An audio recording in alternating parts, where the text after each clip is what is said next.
between that and mitigation. Could you just elaborate the Yeah. difference between self-certification and mitigation? Absolutely, yeah. So self-certify is, in some ways, if you're working in the UK, you're unwell, you just need to text your boss and say, look, I'm not going to be in today, but hopefully I'll be back in on Thursday.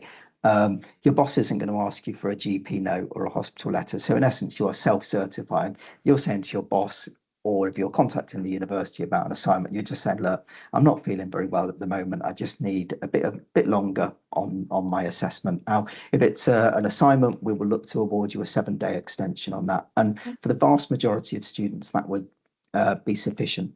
So that is what we would call a self-cert. If you need longer than 7 days, and you were right to notice the nuance there, Hauwa, so well done.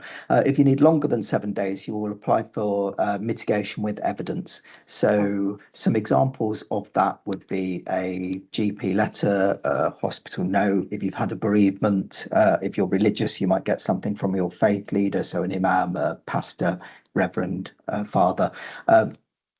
All religions. So I've just given examples from the sort of Muslim and Christian faith, but if you've got a Sikh, Hindu, other faith leader, we absolutely would support a recommendation from them.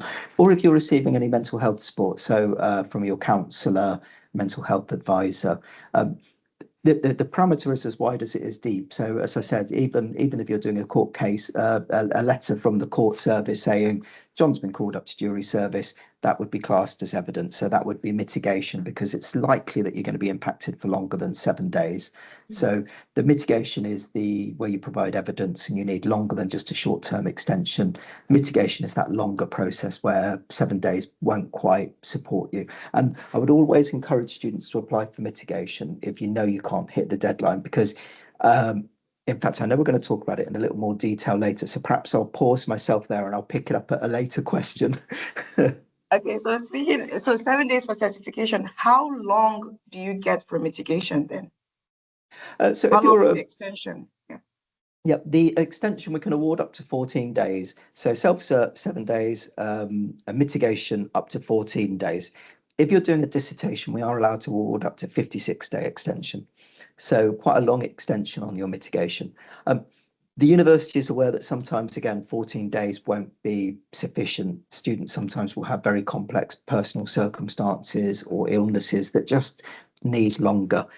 Also, if you're undertaking an exam or a presentation, we would award what we call a resit opportunity.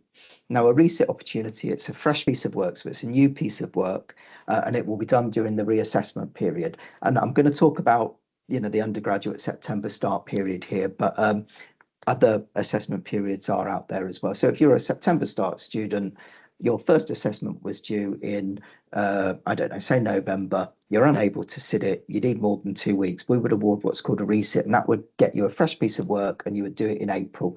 Same if you've got an exam, we can't give a 7-day extension, so you would do the exam, and it's broadly speaking April time, it might be March, but March, April time. When I say a new piece of work, it will obviously, it will be very broadly along the same categories of the first assignment. So if the first one, I don't know, say you were doing marketing on the marketing techniques of McDonald's, it might be the marketing techniques of Burger King or JD Sport or Boots. So it's not going to be a completely new, kind of subject area, but it might just be a slightly different brief. And do you get your full marks or are your marks capped for this resit? When it's a first attempt, so you've just received your assignment brief, it's due in November, you can't do it, and you apply for mitigation, your work will remain uncapped. That means the full grade range, all the way from 100%, will be available to you. So that's in some ways the purpose of mitigation. We don't want you to be in a worse position than you were before. So you were going to attempt the piece of work, all the grades were available. The university has recognised that something outside of your control has impacted on you. We want to protect your grades. We want to protect your assessment, your kind of progression. So all the grades would be available to you. Thank you.